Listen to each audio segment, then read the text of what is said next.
Hello, everybody. Welcome back to another episode of the Mindful Muscle Podcast with my fabulous co-host Jody. How you doing?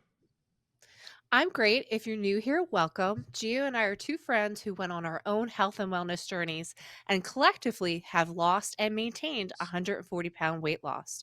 But more importantly, we've gained strength, confidence, and a better relationship with our health. We're here to show others, especially those just starting out, that sustainable change is possible and you are absolutely worth the effort. So if you are on your own fitness journey or your health and wellness journey, be sure to like and subscribe today. Amen for that. And I like the fact that we're not spring chickens. I don't want to give Jody's age away, but I'm 52 years old. We're not young puppies. We're parents. We have kids, and yet we can do it. Age is not a factor. Determination is. And tell the audience what we're going to talk about today. As a matter of fact, you're going to give us an update. Yep. We are going to give quick updates, but also quick tips. So it is an episode full of quick stuff. Yes. Yes, because not every episode has to be like my other podcast, 2 hours. Mercy. Jody, let me go me first because mine isn't as fabulous as your update. But nevertheless, I still haven't joined the gym. There's some anxiety of joining a physical gym. Plus, I'm getting good workouts now at home. Why? Because Jody and I did an episode of underrated, overrated. And at the time, she mentioned walking pads. And I said walking pads were overrated. You can't incline them like my treadmill. You can't go as fast as my treadmill. But then a couple of days after that episode, I got knocked upside the head by my conscience. Some would say the Holy Spirit. And I was like, wait a minute, but I'm not getting all the steps I normally get because Oklahoma weather is crazy and windy. So I said, let me look into this walking pad thing. And I love it. I even got not one, but two for my wife. We both have standing desk. And now I'm getting my 10K steps on a regular basis because I can work and walk. Underrated for sure. Get a walking pad. They're not as expensive as my $2,000 treadmill and definitely underrated. That's my quick That's update. awesome.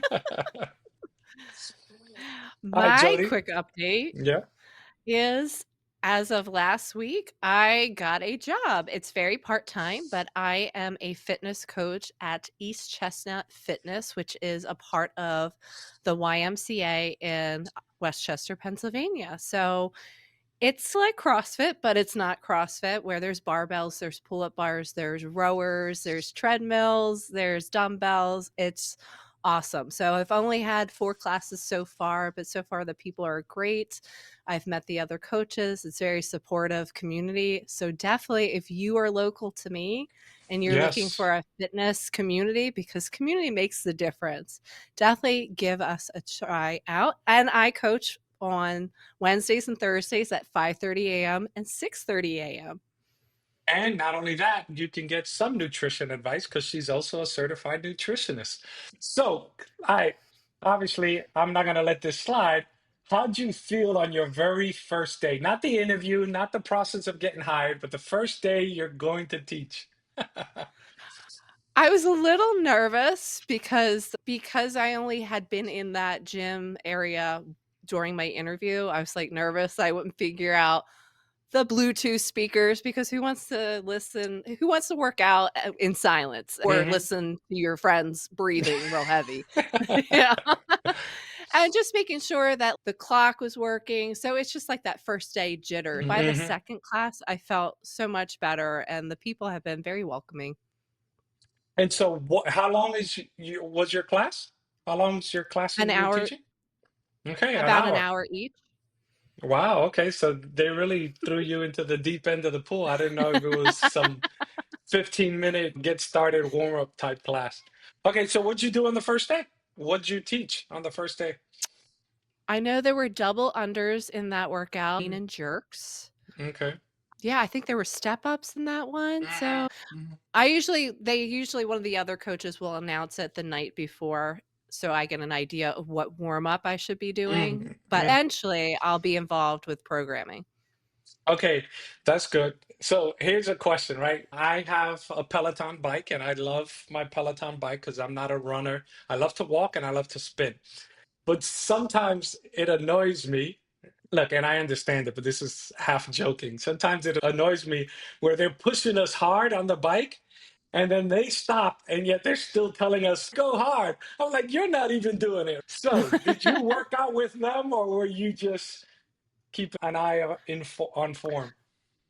I was keeping an eye on form, especially since it was I believe it was an every 4 minutes on the minute, so I had to keep track of when the next round started over. But the second day, the second class, there was only one person at the 6:30 class because that time slot is brand new to Thursdays, and he looked at me and said, "You don't wanna do this workout with me, do you?" I'm like, "I can't say no." Yeah, I know. So I did the workout. Okay, good. And I guess they opened up that slot because partly because of you, right? Because you wake up early anyway and you're disciplined enough to keep that routine. Or was it just something which came first? That slot because they knew you were coming early, or they put the slot and then they looked for you? For some reason, Wednesdays and Thursdays were the only days that didn't already have a coach that early in the morning. So the other days, they do have people coaches that early. So when I said, as long as I can get coverage at home for my youngest with getting him to school, I said, it's Mm-hmm. not a problem with me being awake at that hour. I'm up at that hour regardless. And they got all excited. Okay. So what's your new routine for the days you do work? What time do you get up? What's your routine? I get up now at 4 AM, so instead of me getting up and eating my pre-workout snack and eating my breakfast after, I have that flip-flopped. So on Mm-hmm. Wednesdays, I go to CrossFit at 9 AM, which is throwing me off because 'cause I'm not used to the sun being up when I work out. And then Thursdays is now my official rest day instead of Tuesdays. It's just easier if I don't have Mm-hmm. to pick a random time to get my workout in. Okay. Now, hey, I'm going to remind you of something, and I don't know how often you said it, but you did say it, and so I'm just going to remind you of it. When you first got your license, you were you said that you couldn't see yourself working out unless training others, unless you had time under your belt under somebody else's tutelage. But you seem to Mhm. gain the enough confidence to do it. What do you think? How did that take place in your mind? I think I don't know, there was something about the wording in the job listing where it Mhm, said, "Even if you think you don't meet 100% of the qualifications, but this sounds like something that you're passionate about, still apply." mhm, And I talked to Mike Ellis, who is my boss. He's also had a weight loss transformation mm. story, so if it doesn't seem like I'm kissing up, I might have him on the show. Yeah, yeah, But yeah. he seems very understanding. He liked that I had a transformation story, that I'm very passionate about fitness, and that for the most part, most of the members are familiar enough with the routines. It's already programmed out by other Mhm. trainers. It feels a little different than starting off very like, for the first time one-on-one training. I think that would be more nerve-wracking for me.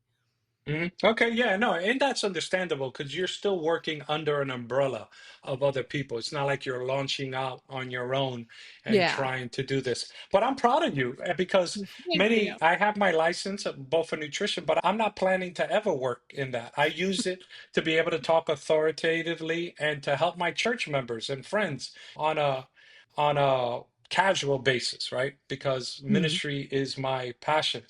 But I'm very proud of you because to see you go from one, mind you, I don't know how many people have been following our show, but from the fact that we've spoken about, you never saw yourself skinny to begin with, right? In shape.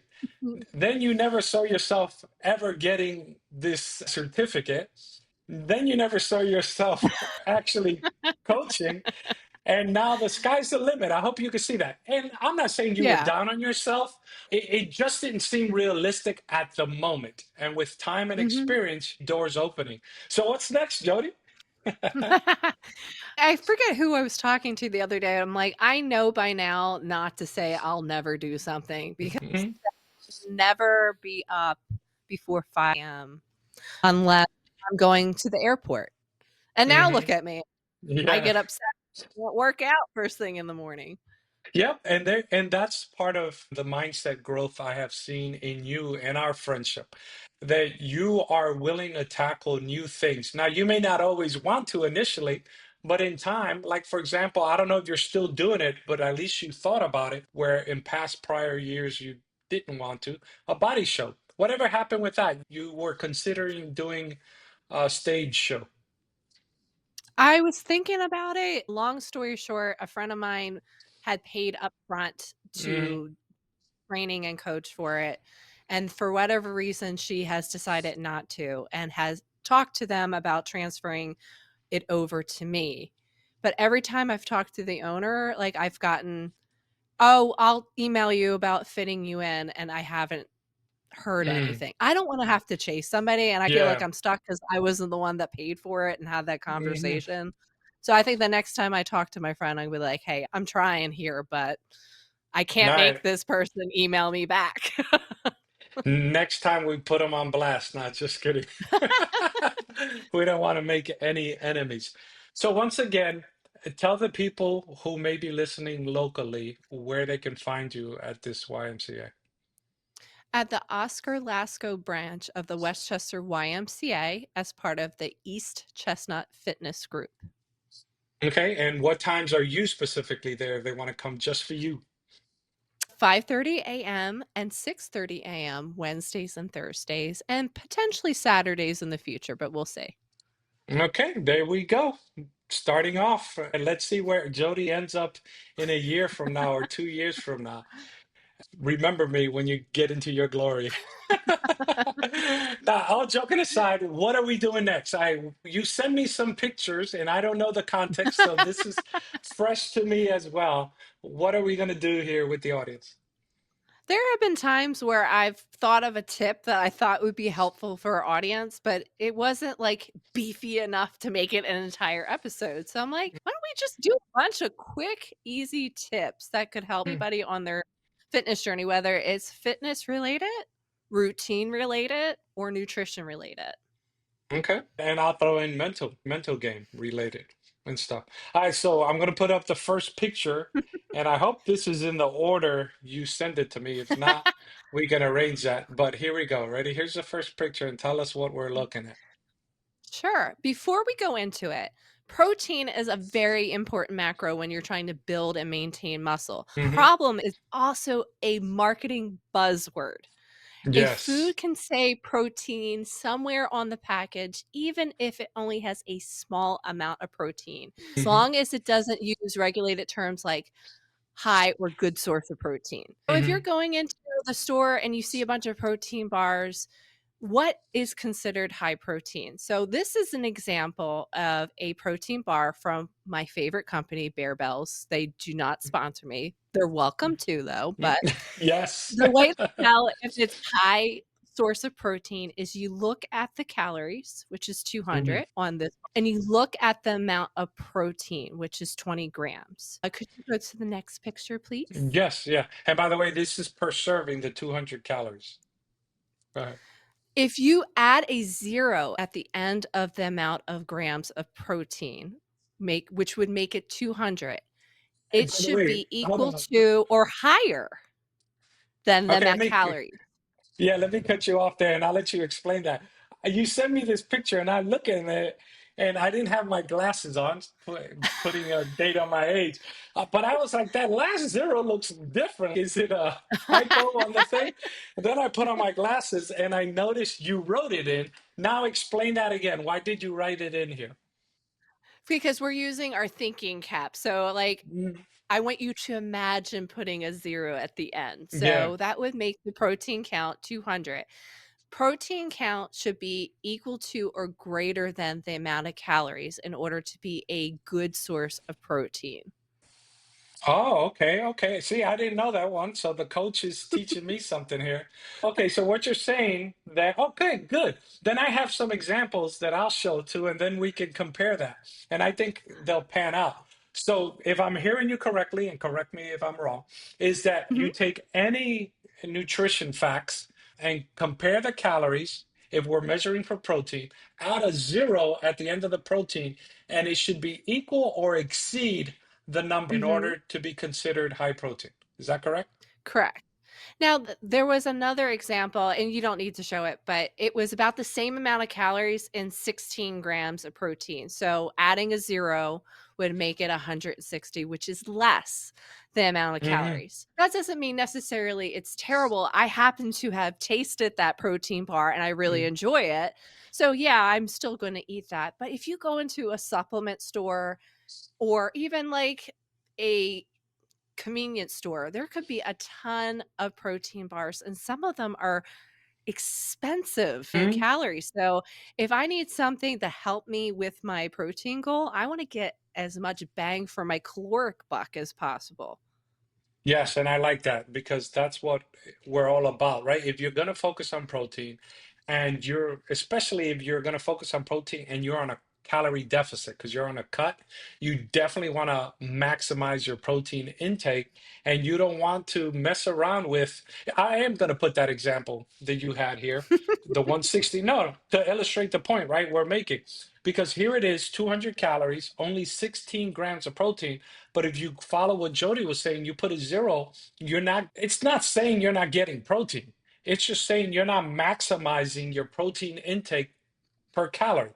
So that's like paying extra calorie dollars for a lesser amount of protein, and we don't want to do that. So that's a Hmm. definitely good example. Let me go out here because in between the picture I'm going to show you, there were two other pictures that have nothing to do with this show. It Uh-oh. was no, okay. Now you're gonna have to make me show you because it ain't nothing bad. It was just this. It's a scriptural thing, right? People say sola scriptura is an interpretive device, but no one interprets anything using only scripture. But it's not. Sola scriptura is a statement on authority, not hermeneutics. I could come back and explain that some other day. But anyway, here's what I was talking about. So here's a cereal that I love, and I'm not a big cereal fan per se, but it's this one, right? Premier Protein. Premier It protein? is, yes, it is chocolate almond cereal.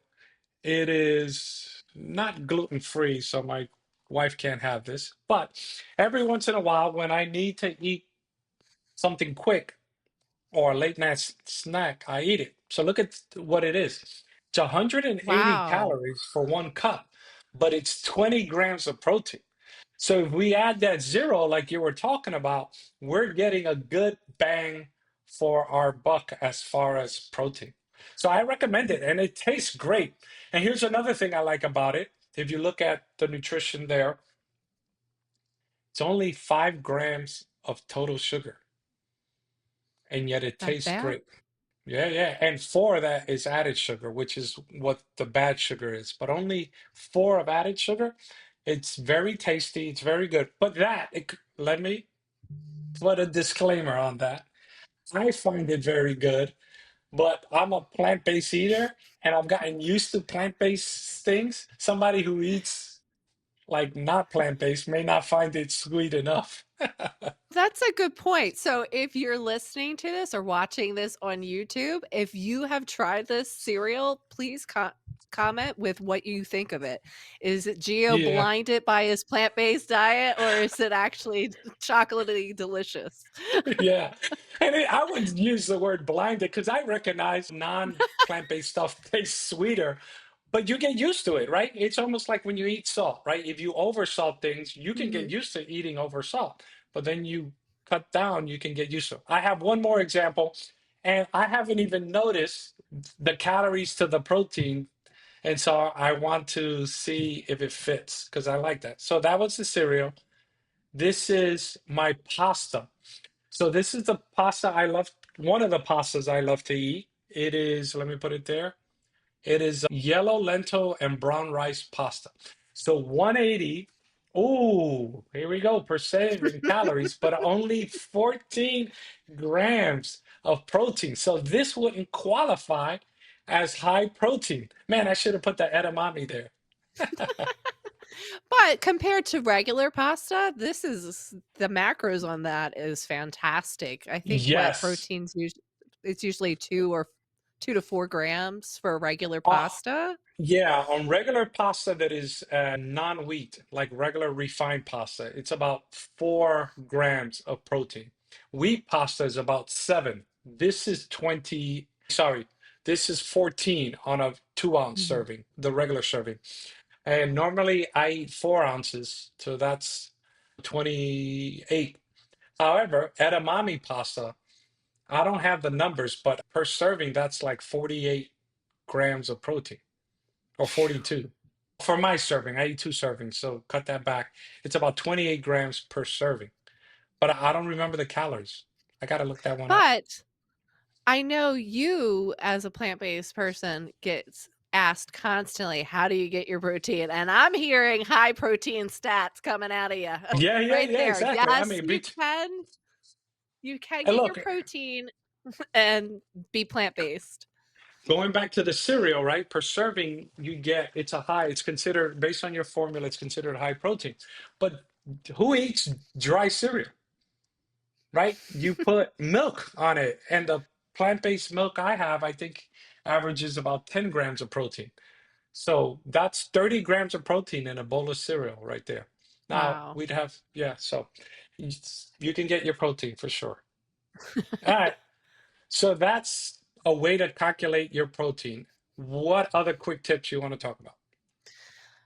I am a big fan of pre-tracking your calories for the day as much Mm, as possible instead of winging it, because you avoid surprise calorie overloads where you log your food afterwards and you underestimate it how many calories were in there, hmm or you might overdo it on snacks because you didn't consider your meals for later in the day.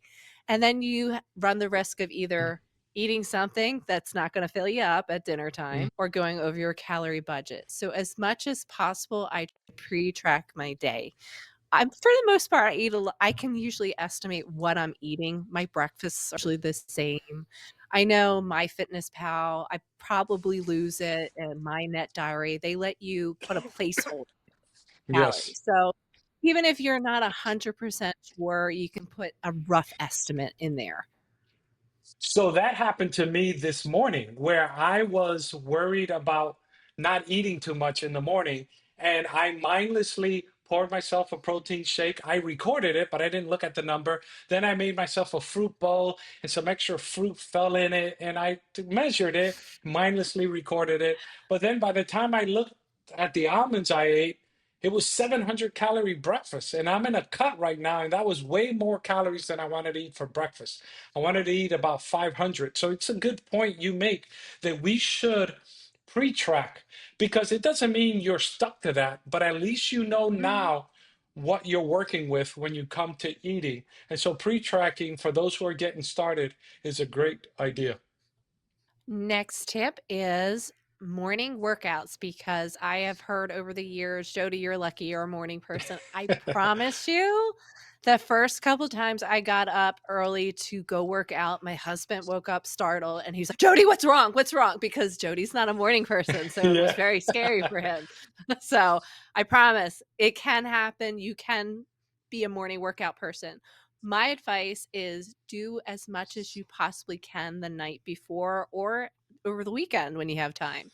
Meaning you get your clothes ready for the week or the night before. You make sure your gym bag is ready to go. If you take any supplements before your workout, make sure that's ready to go. Fill up your water bottle. Make it as easy as possible for a smooth morning. Second tip would be to tell somebody. Tell Yes. somebody that you're planning on going to the gym, even if you are brand new to the gym and you don't know somebody. We all should have that support person in our life that you can be like, "Hey, I'm trying to work on this habit. I'm planning on going to the gym at 5 a.m. Can you check in on me later in the day and make sure I did it?" Because when you know somebody's going to be counting on that, "Hey, I made it" text, makes it harder to back out. So that's Yep. another tip. Last but not least, when Well, it comes let me jump in Sure. here with that is for those of us who work out at home, right? Something that I used to do was if I knew the next day was a push day, I would set up my barbell. ahead of time with the weight I was going to warm up with. And if I was doing, let's say, rows, I would set up the cable machine with the ability to do rows that next day because sometimes I would forget and I'd leave it set up for leg extensions. I can't do rows and leg extension. So I used to get frustrated, but I it got into a habit where I set things up the night before and working out in the morning became a habit that is still with me to today. So what Jody is saying here about prepping, even not only for your food, but for your next workout, makes it more conducive to work out the next day. Good point. Absolutely. And last but not least, this might not sound like it has anything to do with your morning workout, but prioritize your tasks, either family tasks or household tasks, by what is going to prevent you from going to bed at a decent time. Mhm. So I used to waste my time cleaning baseboards, and then by bedtime, I would realize, oh, my kids are out of school uniforms, and now I have to run a load of laundry and dry Mhm. it, put it away, because those situations will cause me to go to bed later. And if I don't get enough sleep, it makes bailing from going to the gym so much easier.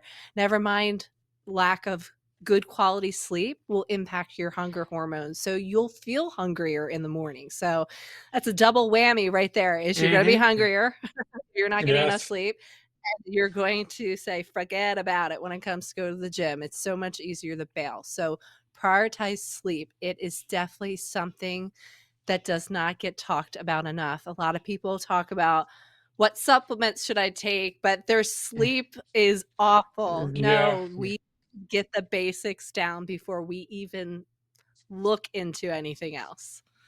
I 100% agree with that because I know for myself, and I've said this in previous episodes, when I do not sleep well, what drops for me quick is that temptation to overeat. And I'm disciplined enough that 90% of the time I don't, but that temptation is stronger when I don't get enough sleep. Great tip. What's next? Going out to eat.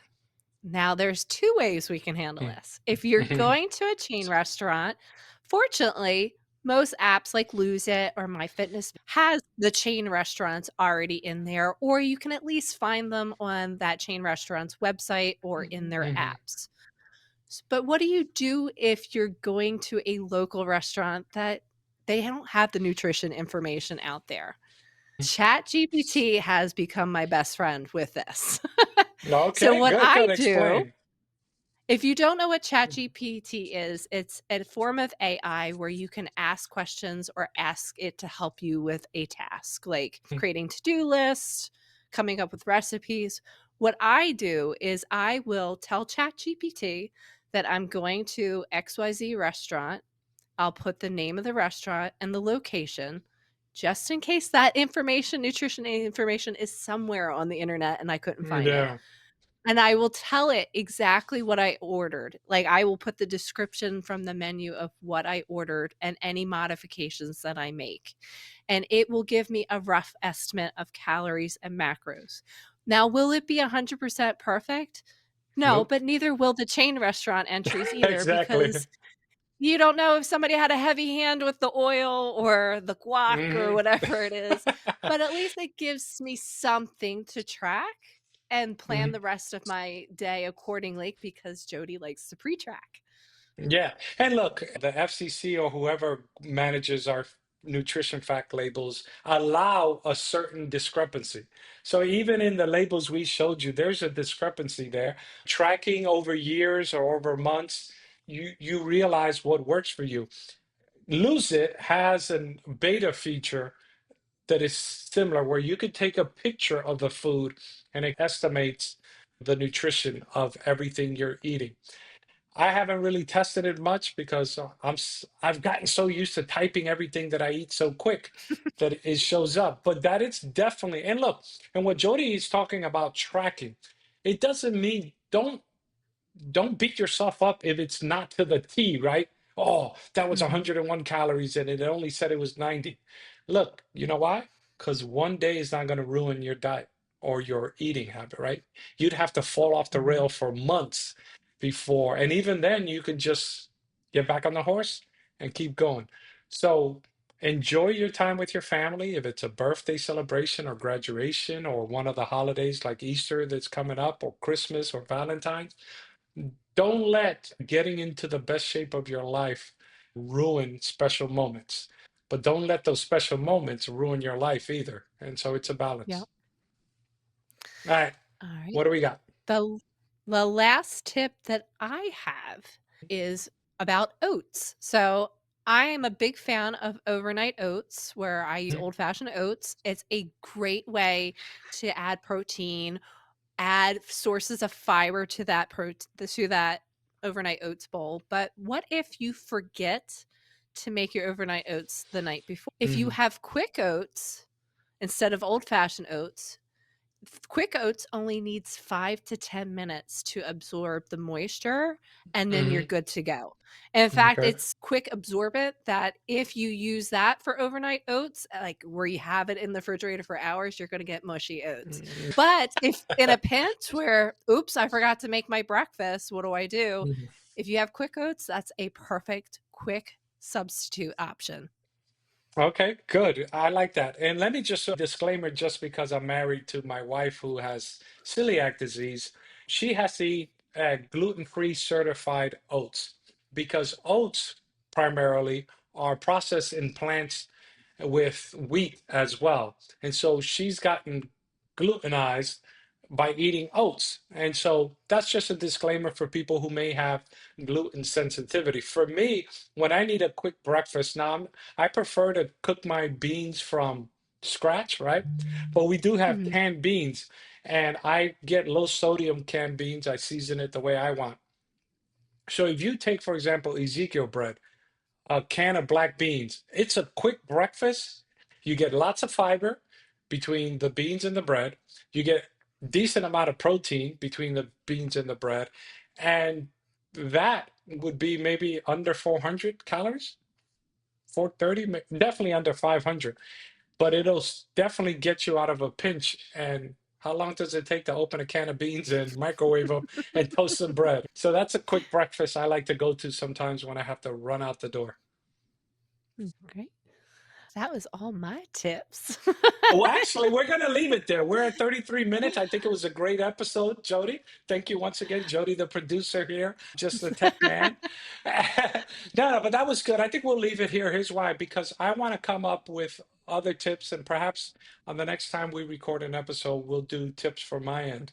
But I think I want to ask you a question. What would be a good mental game tip to leave with the audience? I think a good mental tip is to don't be afraid to call yourself out when you Mhm, are going down a rabbit hole of self-loathing thoughts where you start to compare yourself to somebody at the gym. Like we're all human beings. As much as mhm. we say comparison is the thief of joy, sometimes we are going to catch ourselves doing it. Yep. But I have told myself, "Hey, we're not going to do this right now. Mhm. Stop it." Yes. I will call myself out because we need it. You should be your number 1 fan, but that also means you call yourself out when you're doing something a little silly. Yep, I like that. And to me, it has biblical implications. The Bible says you should love your neighbor as you love yourself. And you're not going to let a neighbor go off a cliff if you could prevent it. And so, if you're not going to let a neighbor go off the cliff, don't go off that nutrition cliff yourself and call yourself out, get back on the horse. Your family needs you, you need you. And the person you want to be is the person you should always strive for. So, on the Yep. next time on the Mindful Muscle podcast, Jody, thank you for a wonderful episode. Take care.